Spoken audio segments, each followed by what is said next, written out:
instead of going out on the street and raping whoever you want and doing whatever you want and having as many sexual partners as you want, instead the Roman world, which is the pinnacle of Western thought, ideology, of culture before Christianity, the view of women was that they are nothing. And this is coming from the survival of the fittest mentality, which is the same mentality, by the way, that Margaret Sanger had as a eugenicist. Right. Some humans are not as valuable as others. So this worldview was, if you're strong and if you can fight your way through the world and fight your way through life, then you can be on top. Practically speaking, it would be the Roman male. He was stronger and could destroy any woman or child in his path. Because of the survival of the fittest mentality, the men in society were culturally on top.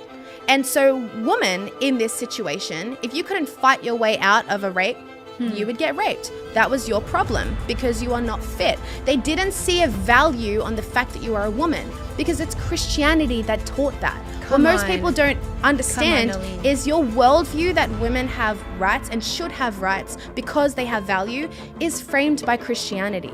It wasn't until Paul came in and said in Galatians 3, he said it's not male or female, slave or free, Jew or Gentile. We all have value in Christ. We are all made in the image of God. It wasn't until Paul came and said this that people were like, wait a sec, so we should be treating women with dignity?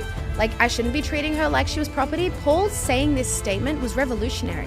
The fact that the Christians believed that they would have a responsibility to provide, to protect until they die.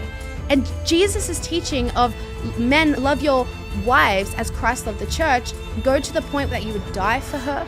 In this culture, can you understand how revolutionary this was, that a man would die for a woman? And so marriage is something that says, okay, instead of going out on the street and raping whoever you want and doing whatever you want and having as many sexual partners as you want, instead you have to commit to one woman for the rest of your life. And you are responsible to love, to provide, to protect her until you die, to the point that if it costs you your life, you have to give your life. This is the opposite of what the feminists claim. Marriage is created by God to protect women, to empower women.